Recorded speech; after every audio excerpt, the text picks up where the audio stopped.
అండి అందరికీ నమస్తే. నేను మీ సునీల్ మద్దాల. ఏంటంటే 2019లో వైఎస్ఆర్సీపీ 151 సీట్లు అయితే కనుక గెలుచుకుని ప్రభుత్వాన్ని ఏర్పాటు చేసిందండి. ప్రభుత్వ పాలన కూడా ప్రజలందరికీ షబాష్ అన్నట్టు నిర్వహించింది అని చాలామంది మాట్లాడుకున్నారు. కానీ గెలుపోటములకు వచ్చేసరికి 2024లో గెలుపోటములకు వచ్చేసరికి అసలు ఎవరో ఊహించని విధంగా ఏంటి ఎక్కడ 151 సీట్లు, ఎక్కడ 11 సీట్లు, 11 సీట్లకు మాత్రమే పడిపోయింది, 11 సీట్లకు మాత్రమే పరిమితం అయిపోయింది. ఏంటంటే కారణం, ఎవరైతే ఎమ్మెల్యేలు ఉన్నారో ఆ ఎమ్మెల్యేల్లో చాలామంది కింది స్థాయిలో ఎమ్మెల్యేలు నియోజకవర్గాల్లో సరైన పెర్ఫార్మెన్స్ అయితే కనుక ఇవ్వలేకపోయారు అనేది కనుక చాలామంది మాట్లాడుకున్నారు. తర్వాత ఈవీఎంలని ఒక రకంగా మాట్లాడుతున్నారు, అదంతా వేరే విధానం. ముందు అసలు అంతమంది 151 మంది సీట్లతో ప్రభుత్వం ఫామ్ చేసిన వైఎస్ఆర్సీపీ ఆ ఎమ్మెల్యేలు వాళ్ళంతా ఇప్పుడు ఏమైపోయారు అని అంటే కనుక 2024 ఎన్నికల్లో ఓడిపోయిన తర్వాత ఎవరో అజాపాజా లేరు, చాలామంది వేరే పార్టీలోకి చేరిపోతున్నారు.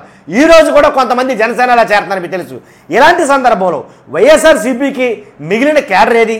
వైఎస్ఆర్సీపీలో ఇంకెంతమంది మిగులుతారు? మొత్తం ఖాళీ అయిపోయింది అంటున్నాయి కొన్ని ఛానళ్ళు. నిజమండి, వైఎస్ఆర్సీపీ మొత్తం ఖాళీ అయిపోయింది.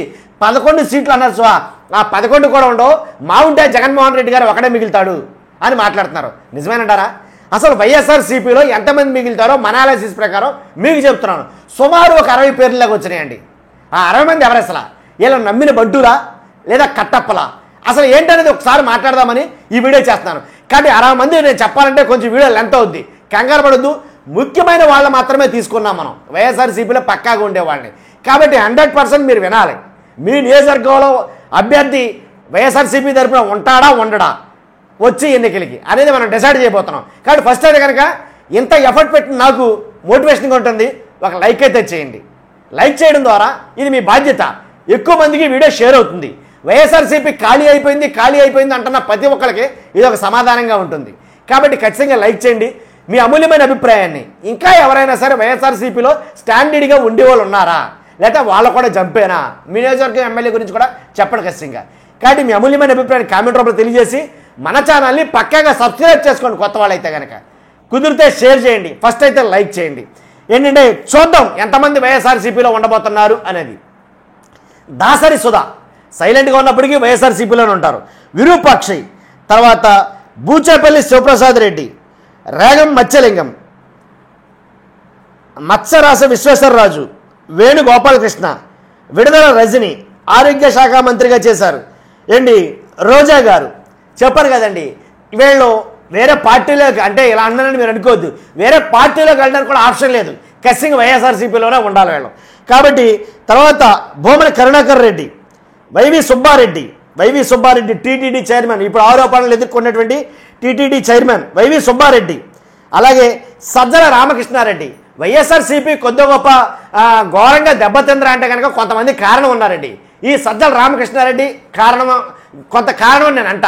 అందుగురించి అసలు సజ్జల రామకృష్ణారెడ్డి కనబట్లా, ఏంటో తెలియదు. మొత్తానికి మ్యూట్లో ఉన్నాడు ఈయన. ఏ మీటింగ్ జరగని, ఏ ఆరోపణలు రాని, ఏం జరగని ఫస్ట్ ప్రెస్ మీట్ పెట్టేది ఈయనే. కాబట్టి వైఎస్ఆర్సీపీలో ఉండే అధినేత జగన్మోహన్ రెడ్డి గారికి, అలాగే కింది స్థాయి ఎమ్మెల్యేలకి, నాయకులకి, కార్యకర్తలకి మధ్యలో ఒక అడ్డుగోడగా ఉన్నారు సజ్జల రామకృష్ణారెడ్డి. ఆయన వల్ల కింద స్థాయి వాళ్ళు ఆయన అందుకోలేకపోయారు అనే కొన్ని ఆరోపణలు అయితే ఉన్నాయండి. ఇది నాకు ఎందుకో వాస్తవం అనిపిస్తుంది. సజ్జల రామకృష్ణ గారు ఈయన క్వార్టరీ కింద, అంటే జగన్మోహన్ రెడ్డి చుట్టూ క్వార్టరీని అయితే నిర్మించాడు, ఒక గోడను అయితే నిర్మించాడు. ఆ గోడను బద్దలు కొట్టలేకపోయారు. ఆ గోడ కట్టడం వల్లే వైఎస్ఆర్సీపీ చాలా మటుకు లాస్ అయింది అనే వాదనలు ఉన్నాయి. నా అభిప్రాయం కూడా అదే. తర్వాత విజయసాయి రెడ్డి, చెవిరెడ్డి భాస్కర్ రెడ్డి, నందిగం సురేష్ ఆల్రెడీ ప్రస్తుతానికి జైల్లో అయితే ఉన్నాడు ఈయన. అనిల్ కుమార్ యాదవ్ నీటిపారుదల శాఖ మంత్రి. తర్వాత కేసినేని నాని, రాపాక వరప్రసాద్, కేఎస్ భరత్, అదే సీఎం గారి మీద పోటీ చేశారు కదండి ఎవరో కేఎస్ భరత్. తర్వాత పెద్దిరెడ్డి మిథున్ రెడ్డి, పెద్దిరెడ్డి ద్వారకానాథ్ రెడ్డి, పెద్దిరెడ్డి రామచంద్రారెడ్డి.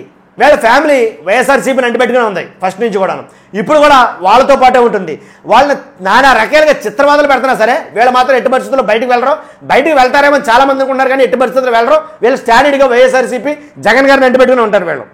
తర్వాత అనంత వెంకటరామరెడ్డి, బుగ్గన రాజేంద్రనాథ్ రెడ్డి, శిల్పా చక్రపాణి రెడ్డి, మాజీ వ్యవసాయ శాఖ మంత్రి కాకాని గోవర్ధన్ రెడ్డి, నల్లపరెడ్డి ప్రసన్న కుమార్ రెడ్డి, బాలినేని శ్రీనివాసరెడ్డి. ఈయనైతే వెళ్ళిపోయాడు, మీకు తెలియదే ఉంది. ఇంకా ఏంటి జనసేనలోకి ఈరోజే చేరుతున్నట్టున్నాడు ఈయన బాలినేని శ్రీనివాసరెడ్డి. ఈయనతో పాటు సామినేని ఉదయభాను ఇంకెవరో ఒకరిద్దరు కలిపి జనసేనలో చేరబోతున్నారు.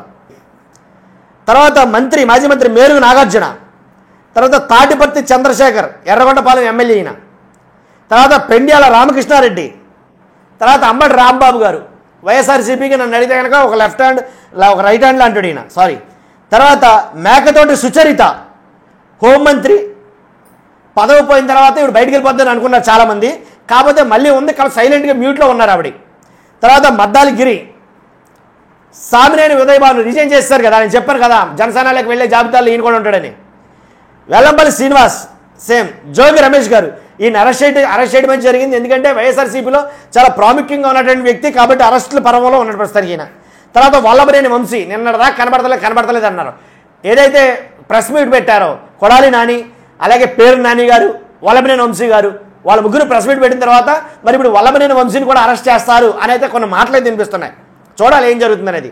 తర్వాత పేరు నాని గారు, తర్వాత కొడాలి నాని, తర్వాత ఆళ్ళ నాని, ఈయన లేరు యాక్చువల్గా అయితే కనుక పార్టీలోంచి. తర్వాత కొట్టు సత్యనారాయణ దేవాదాయ శాఖ మంత్రి, అలాగే టీటీడీ చైర్మన్గా కూడా చేశారు, ఉప ముఖ్యమంత్రిగా.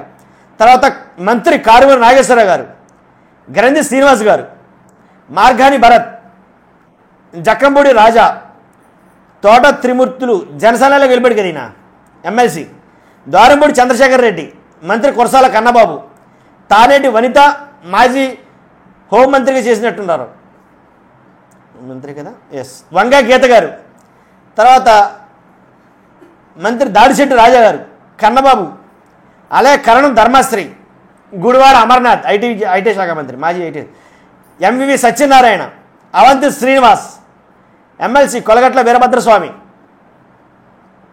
బొత్స సత్యనారాయణ. రీసెంట్గా బొత్స సత్యనారాయణ వాళ్ళ తమ్ముడు, వాళ్ళ సొంత తమ్ముడు వేరే పార్టీలోకి అయితే అదే జనసేనలోకి అయితే చేరబోతున్నారు ఈరోజు అనుకుంటా. అది కూడా ధర్మాన కృష్ణప్రసాద్, ఉండాలా వద్దా అన్నట్టున్నారు వీళ్ళను. ధర్మాన ప్రసాదరావు అంతే సేమ్. తర్వాత సిదిరి అప్పలరాజు, కసిగా నమ్మిన బంటు. కాబట్టి ఇలా కొంతమంది నమ్మిన బంట్లు అయితే ఉన్నారండి వైఎస్ఆర్సీపీలో. కొంతమంది మాత్రం ఆలోచిస్తున్నారు ఉందామా వద్దా, ఉంటే 4 సంవత్సరాల పాటు ప్రతిపక్షం మనల్ని ముప్పు తిప్పలు పెడతాదేమో, లేనిపోయిన కేసులు బనాయించి మనల్ని ఇరకాటలు పెడతాదేమో అని భయపడేవారు కొంతమంది ఉన్నారు. కాబట్టి వైఎస్ఆర్సీపీ ఏమి ఖాళీ అయిపోలేదు ఏంటి, పాత నీరు పోతే కొత్త నీరు వస్తానే ఉంటుంది.